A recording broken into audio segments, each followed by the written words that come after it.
ಹೌದು, first interest ತೋರಿಸಿದ್ ಇವ್ರೇನೆ.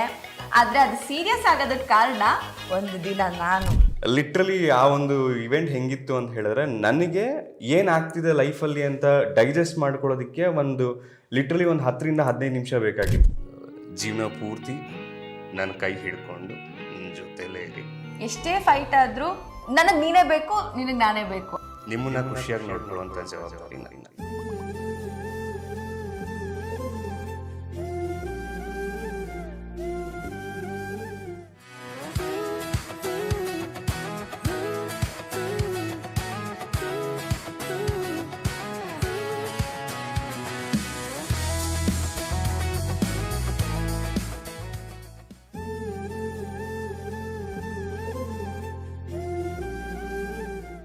So ಪ್ರಪಂಚದ ನಿಯಮ, ಗಂಡ್ಮಕ್ಳೇ ಇದಕ್ಕೆಲ್ಲ ಮೊದಲನೇ ಹೆಜ್ಜೆ. ಇಷ್ಟೆಲ್ಲ ಬಿಲ್ಡಪ್ ಬೇಡ, ಒಂದ್ ನಿಮಿಷ. ಹೌದು, ಫಸ್ಟ್ ಇಂಟ್ರೆಸ್ಟ್ ತೋರಿಸಿದ್ ಇವ್ರೇನೆ.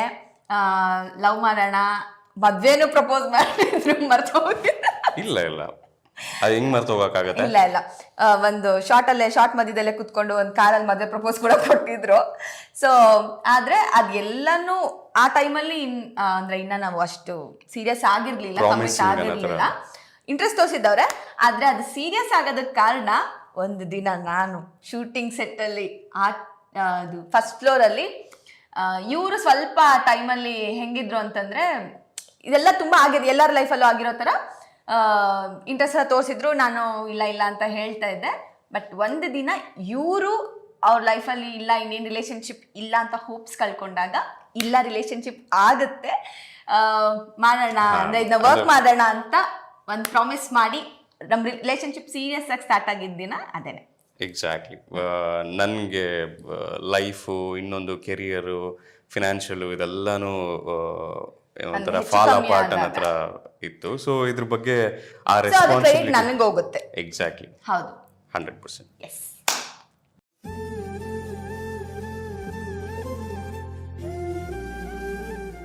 ಓ ಆಗಿದೆ. ನಾನು ತುಂಬಾ ಬೇಸಿಕ್ ಅಲ್ವಾ? ಹೌದು, ತುಂಬಾ ಗ್ರ್ಯಾಂಡ್ ಆಗಿ ಈ ತರದೆಲ್ಲ ಇಷ್ಟ ಆಗಲ್ಲ. ಜಸ್ಟ್ ಒಂದು ಯಾರ್ಡ್ ಬುಕ್ ಮಾಡಿದ್ರು ಅಷ್ಟೇ, ತುಂಬಾ ಏನಿಲ್ಲ. ಪ್ರೈವೇಟ್ ಆಗಿ ಒಂದು ಯಾರ್ಡ್ ಬುಕ್ ಮಾಡಿ ಅಲ್ಲಿ ಬೆಳಗ್ಗೆ ಏನಾದ್ರು ಗೋವಾದಲ್ಲಿ ಬೆಳಗ್ಗೆ ಇನ್ನೊಬ್ರಿದ್ದಾರೆ. ಆಕ್ಚುಲಿ ಇವ್ರ ಲೈಫಲ್ಲೇ ಗೋವಾಗೆ ಹೋಗ್ಬಿಟ್ಟು ಬೆಳಗ್ಗೆ 4:15 ಆ ಟೈಮಲ್ಲಿ ಎದ್ದಿರೋ ಅಂತ ಹಿಸ್ಟ್ರಿನೇ ಇಲ್ಲ. ಹೌದು, ನಾವು ತಿರುಪತಿಗೆ ಹೋಗ್ಬಿಟ್ಟು ಮಲ್ಗೆ ಇಡ್ಲಿ ಸಿಗುತ್ತೆ ಅಂತ ಹೇಳಿ ನನ್ನ ಎದೊಳಿಸಿ ತಿರುಪತಿಗೆ ಹೋಗಿ ಬೆಟ್ಟ ಹತ್ತೋದಕ್ಕೆ ಅಂದ್ಬಿಟ್ಟು 4 ಗಂಟೆಗೆ ಶುರು ಮಾಡ್ತೀವಲ್ಲ, ಆ ತರ ಗೋವಾಲಿ ಮಲ್ಗೆ ಇಡ್ಲಿ ತುಂಬಾ ಸಾಫ್ಟ್ ಆಗಿರುತ್ತೆ. ಅದು ಇರೋದೇ 7 ಗಂಟೆವರೆಗೂ. ನಾವು ಇಲ್ಲಿಂದ ಒಂದು 1.5 hour ಜರ್ನಿ ಮಾಡ್ಬೇಕು ಅಂತೆಲ್ಲ ಕತೆ ಹೇಳ್ಬಿಟ್ಟು 2 ಗಂಟೆಗೆ ಮಲಗಿಸಿ 4:15 ಎಬ್ಸಿ ನಿದ್ದೆ ಕಣ್ಣರೆ ಅಂತ ಹೋಗಿ ಕರ್ಕೊಂಡು ಹೋಗಿದ್ದು. ಹೌದು, ಯಾರ್ಟಲ್ಲಿ ಪ್ರೈವೇಟ್ ಆಗಿ ಪ್ರಪೋಸ್ ಮಾಡಿದ್ರು. ಸೊ ಗೋವಾಲ್ ಏನೇನು ಅರೇಂಜ್ಮೆಂಟ್ಸ್ ಇತ್ತು ಅದೆಲ್ಲ ನನಗೆ ತುಂಬ ಈಸಿ ಅನ್ನಿಸ್ತು. ಕಂಪೇರ್ ಟು ಇವ್ರನ್ನ 4 ಗಂಟೆಗೆ ಎಬ್ಬಿಸ್ಕೊಂಡು ಕಾರಲ್ಲಿ ಹತ್ಸೋದು ಸಿಕ್ಕಾಪಟ್ಟೆ ಕಷ್ಟ ಅನ್ನಿಸ್ತು ನನಗೆ ಪರ್ಟಿಕ್ಯುಲರ್ ಆಗಿ. ಬಟ್ ಒಂಥರ ಡ್ರೀಮ್ ಪ್ರಪೋಸಲ್ ಅನ್ನೋ ಥರನೇ ಇತ್ತು. ಅಂದರೆ ಎಕ್ಸ್ಪೆಕ್ಟ್ ಮಾಡಿರಲಿಲ್ಲ ಲೈಫಲ್ಲಿ ಪ್ರಪೋಸಲ್ಲು ಇವ್ರ ಕಡೆಯಿಂದ ಆಯ್ತಲ್ಲ. ಯಾಕಂದರೆ ಇವ್ರಿಗೆ ಸರ್ಪ್ರೈಸ್ ಎಲ್ಲ ಮಾಡೋದಕ್ಕೆ ಬರೋದಾಗಿರ್ಬೋದು, ಅದೆಲ್ಲ ಏನೂ ಗೊತ್ತೇ ಇರಲಿಲ್ಲ. ಸೊ ಇವ್ರ ಕಡೆಯಿಂದ ಅದಿದೆ ಅನ್ನೋದು ಸ್ವಲ್ಪ ಸರ್ಪ್ರೈಸ್ ಇತ್ತು ಆ್ಯಂಡ್ ತುಂಬ ಚೆನ್ನಾಗಿತ್ತು ಆ್ಯಕ್ಚುಲಿ.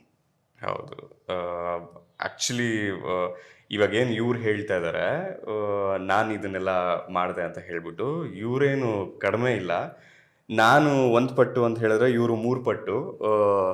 ಲಿಟ್ರಲಿ ಆ ಒಂದು ಇವೆಂಟ್ ಹೆಂಗಿತ್ತು ಅಂತ ಹೇಳಿದ್ರೆ, ನನಗೆ ಏನಾಗ್ತಿದೆ ಲೈಫಲ್ಲಿ ಅಂತ ಡೈಜೆಸ್ಟ್ ಮಾಡ್ಕೊಳ್ಳೋದಕ್ಕೆ ಲಿಟ್ರಲಿ ಒಂದು 10-15 ನಿಮಿಷ ಬೇಕಾಗಿತ್ತು ನನಗೆ ಡೈಜೆಸ್ಟ್ ಮಾಡ್ಕೊಳ್ಳೋಕ್ಕೆ, ನನ್ನ ಮೈಂಡ್ ಪ್ರೊಸೀಡ್ ಮಾಡೋದಕ್ಕೆ. ಲಿಟ್ರಲಿ ಮನೆಯಿಂದ ಬ್ಲೈಂಡ್ ಫೋಲ್ಡ್ ಹಾಕೊಂಡು ಕರ್ಕೊಂಡು ಬಂದರು. ಕಣ್ಣು ಓಪನ್ ಮಾಡಿದ ತಕ್ಷಣ ಫುಲ್ಲು ಲೈಟ್ಸು, ಡೆಕೋರೇಷನ್ನು, ಒಂದು ರೆಸಾರ್ಟು. ಲಿಟ್ರಲಿ ಗಾಬರಿ. ನನಗೆ ಎಂಜಾಯ್ ಮಾಡೋದು ಈ ಥರದ್ದೆಲ್ಲ ಏನೂ ಇಲ್ಲ. ಬಟ್ ಒನ್ಸ್ ಅಲ್ಲಿಗೆ ಹೋದ್ಮೇಲೆ ಆಗಿರ್ಬೋದು, ಫ್ಯಾಮಿಲಿ ಎಲ್ಲರೂ ಅಲ್ಲಿದ್ದಾರೆ. ಮತ್ತು ನನಗೆ ನನ್ನ ಲೈಫಲ್ಲಿ ಸ್ಪೆಷಲ್ ಯಾರ್ಯಾರಿದ್ದಾರೆ ಅವರೆಲ್ಲರೂ ಅಲ್ಲಿರ್ತಾರೆ. ಅಪ್ಪ ಅಮ್ಮನ್ನ ಏನು ಇನ್ಕ್ಲೂಡ್ ಮಾಡಿ ಒಂದು ಹಾಡು ಕೂಡ ಹೇಳಿದ್ವಿ. ಸೊ ಅಲ್ಲಿಗೆ ಹೋಗಿದ ತಕ್ಷಣ ನನ್ನ ಲೈಫಲ್ಲಿ ಯಾರ್ಯಾರು ಇಂಪಾರ್ಟೆಂಟ್ ಇದ್ದಾರೆ ಅವರೆಲ್ಲರೂ ಪ್ರೆಸೆಂಟ್ ಇದ್ದರು. ಲಿಟ್ರಲಿ ಒಂದು LED ಸ್ಕ್ರೀನಿಂಗ್ ಹಾಕಿಸಿ ಬರ್ಡೇ ವಿಶಸ್ಗಳನ್ನ ಪ್ಲೇ ಮಾಡಿ ನನ್ನ ಮತ್ತು ನನ್ನ ಅಪ್ಪ ಅಮ್ಮನ ಏನು ವಿಶಸ್ನ ರೆಕಾರ್ಡ್ ಮಾಡಿ ಅವ್ರನ್ನ ಆ ರೆಸಾರ್ಟಿಗೆ ಕರ್ಕೊಂಡು ಬಂದು ಸ್ಪೆಷಲ್ ಸರ್ಪ್ರೈಸ್ ಕೊಟ್ಟು then for the first time I think ಇವರ ಒಂದು ವಾಯ್ಸಲ್ಲಿ ನಾನು ನನಗೋಸ್ಕರ ಅಂತ ಒಂದು ಸಾಂಗ್ ಕೇಳಿಸ್ಕೊಂಡಿದ್ದು. ಬಟ್ ತುಂಬ ಸ್ಪೆಷಲ್ ಅನ್ನಿಸ್ತು ನನಗೆ ಆ ಮೂಮೆಂಟಲ್ಲಿ. ತುಂಬ ಕಡಿಮೆ ಟೈಮ್ ಇಮೋಷ್ನಲ್ ಅಂತೆಲ್ಲ ಫೀಲ್ ಆಗೋದು. ಬಟ್ ಆ ಒಂದು ಮೂಮೆಂಟು ಸಿಕ್ಕಾಪಟ್ಟೆ ಹ್ಯೂಜ್ ಅನ್ನೋ ಥರ ಇತ್ತು. ಅಂದರೆ ಇದಕ್ಕೆ ನಾನು ಡಿಸರ್ವಿಂಗ ಅನ್ನೋ ರೇಂಜಿಗೆ ನನಗೆ ಅನಿಸಿದ್ದು. ಬಟ್ ಸೀರಿಯಸ್ನೆಸ್ ಅಪಾರ್ಟ್, ನಮ್ಮ ಭಾವ ಯಾವಾಗಲೂ ಹೇಳೋರು, ಈ ಒಂದು ಇವೆಂಟು ಆಲ್ಮೋಸ್ಟ್ ಒಂದು ಎಂಗೇಜ್ಮೆಂಟ್ ಇವೆಂಟ್ ಥರ ಮಾಡಿದ್ರಿ ಅಂತ ಹೇಳ್ಬಿಟ್ಟು ಈ ಥರ ನಮ್ಮ ಭಾವ ರೆಡಿನೂ ಇದ್ರು. ನಮ್ಮ ಅಕ್ಕನ ಹತ್ರ ಮತ್ತೆ ರಿಂಗ್ ತೆಗೆಸ್ಬಿಟ್ಟು ಮತ್ತೆ ಹಾಕಿ ಅವರಿಬ್ರು ಎಂಗೇಜ್ಮೆಂಟ್ ಮಾಡ್ಕೊಳ್ಳೋದಕ್ಕೆ. ಅಂಡ್ ಇದ್ಯಾವುದು ಈ ವಿಡಿಯೋಸ್ ನೀವು ನೋಡಿದ್ರೆ ಗೊತ್ತಾಗತ್ತೆ, ಇದ್ಯಾವುದು ಇವಾಗಿಂದಲ್ಲ, ಆಲ್ಮೋಸ್ಟ್ 5-6 years ಬ್ಯಾಕ್. ಬಟ್ ಇವತ್ತಿಗೂ one of the best memories. And ನಮ್ ಗ್ಯಾಂಗಲ್ಲಿ ಎಲ್ಲರೂ ರೇಗಿಸ್ತಾನೆ ಇರ್ತಾರೆ, ನಿಮ್ಮಿಬ್ರದಕ್ಕೆ ಕೊನೆನೇ ಇಲ್ಲ ಅಂತ. ನೀನು ಅವನಿಗೆ ಸರ್ಪ್ರೈಸ್ ಮಾಡು, ಅವ್ನು ಇವನಿಗೆ ಸರ್ಪ್ರೈಸ್ ಮಾಡು, ಆ ಥರ ತುಂಬಾ ವಿಡಿಯೋಸ್ಗಳಿದೆ. ಎಲ್ಲನೂ ನಿಮ್ಗೆ ನಾನು ಬೇರೆ ವಿಡಿಯೋ ಮಾಡಿ ತೋರಿಸ್ತೀನಿ. ಎಕ್ಸಾಕ್ಟ್ಲಿ.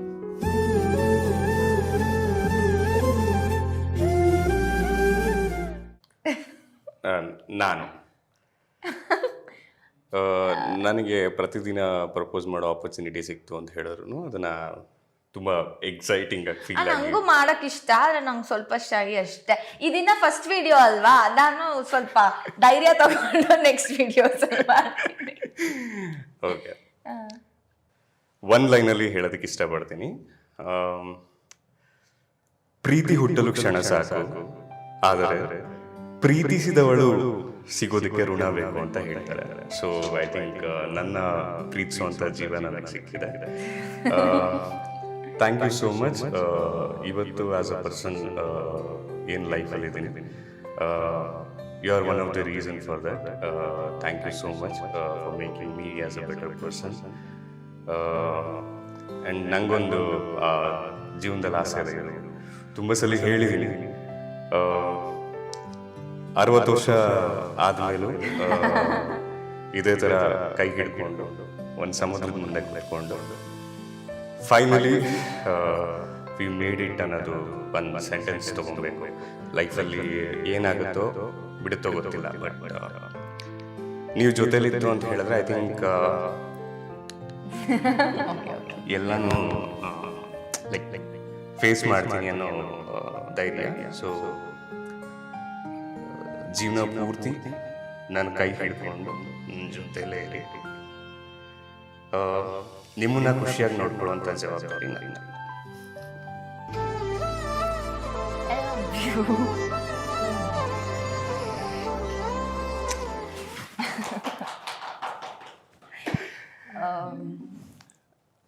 ನನಗೆ ಇದು ಪ್ರಪೋಸ್ ಅನ್ನೋದಕ್ಕಿಂತ ನಾನೇನು ಹೇಳೋದು ಅಂದರೆ ನಂಗೆ ಗೊತ್ತಿರಲಿಲ್ಲ. ಟು ಬಿ ಫ್ರ್ಯಾಂಕ್, ಈ ವಿಡಿಯೋಲಿ ಇವರು ಈ ಥರ ಹೇಳ್ತಾರೆ ಅಂತ ಆಗಿರ್ಬೋದು. ಏನಂದರೆ ನನಗೆ ಯಾವಾಗಲೂ ಅವ್ರು ನನಗೆ ಮಾಡಿರೋ ಪ್ರಾಮಿಸ್ ಇದು, ಅದನ್ನ ಇವಾಗ ಪ್ರಪೋಸ್ ಆಗಿ ಹೇಳಿದ್ರು. ಇಲ್ಲ, ಇದು ಪ್ರಾಮಿಸು ಕಮಿಟ್ಮೆಂಟ್ ಅನ್ನೋದಕ್ಕಿಂತ ನಾನು ತಗೊಳ್ಳೋದು ದಿಸ್ ಇಸ್ ಲೈಫ್ ಅಂತ. ಆ್ಯಂಡ್ ನಿಮ್ಗಳ ಜೊತೆ ಸುಳ್ಳು ಹೇಳೋದಕ್ಕೆ ಇಷ್ಟಪಡಲ್ಲ, ಇದು ಯಾವುದು ಪ್ಲ್ಯಾನ್ಡ್ ಅಲ್ಲ, ಏನೂ ಅಲ್ಲ. ಆ್ಯಂಡ್ ನಿಜವಾಗ್ಲೂ ನನ್ನ ಕೈ ಶಿವರ್ ಆಗ್ತಿದೆ, ಸ್ವೆಟ್ ಆಗ್ತಿದೆ. I love you.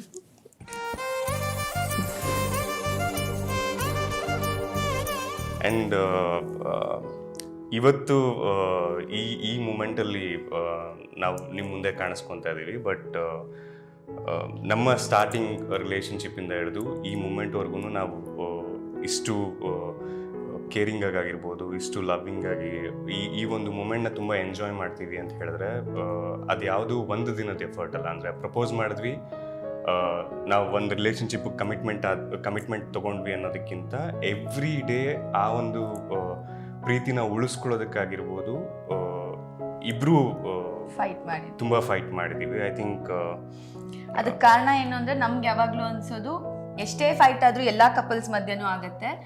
ಎಷ್ಟೇ ಫೈಟ್ ಆದರೂ ಅಂದರೆ ನಮ್ಮಿಬ್ರ ಮಧ್ಯೆ ಅದು ಒಂದಿದೆ. ಅಂದರೆ ಏನೇ ಅಂದರೂ ನಾವು ನನಗೆ ನೀನೇ ಬೇಕು, ನಿನಗೆ ನಾನೇ ಬೇಕು. ಅಂದರೆ ಅದು ಏನೇ ಪ್ರಾಬ್ಲಮ್ ಇರ್ಬೋದು, ಇಬ್ಬರು ಒಟ್ಟಿಗೆ ನಿಂತ್ಕೊಂಡು ಅದನ್ನ ಫೇಸ್ ಮಾಡೋಣ ಅನ್ನೋದು ಎವ್ರಿ ಡೇ.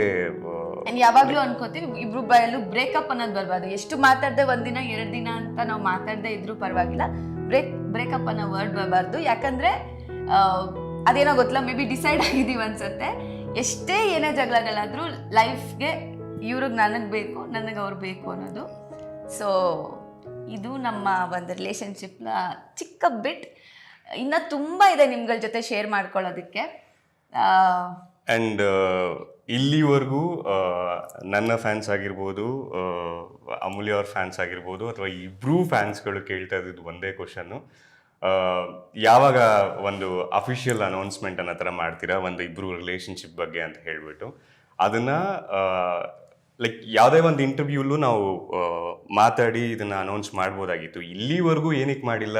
ಈಗ ನಮ್ಮದೇ ಒಂದು ಯೂಟ್ಯೂಬ್ ಚಾನಲ್ ಕ್ರಿಯೇಟ್ ಮಾಡಿಕೊಂಡು ಇಲ್ಲಿ ನಮ್ಮ ವಿಡಿಯೋ ಅನೌನ್ಸ್ ಮಾಡೋಂಥದ್ದು, ಇಲ್ಲಿ ನಮ್ಮ ಒಂದು ರಿಲೇಷನ್ಶಿಪ್ ಸ್ಟೇಟಸ್ನ ಅನೌನ್ಸ್ ಮಾಡೋದು ಏನಕ್ಕೆ ಅಂತ ಹೇಳ್ತು ಅಂತ ಹೇಳಿದ್ರೆ, ಈಗ ಯಾರದೇ ಇಂಟರ್ವ್ಯೂಲಿ ಹೋಗಿ ನಾವು ಮಾತಾಡಬೇಕು ಅಂತ ಹೇಳಿದ್ರು ನಮಗೇ ಗೊತ್ತಿಲ್ದಿರೋ ಒಂದು ಫಿಲ್ಟರ್ ಅನ್ನೋದು ಜನರೇಟ್ ಆಗೋಗುತ್ತೆ.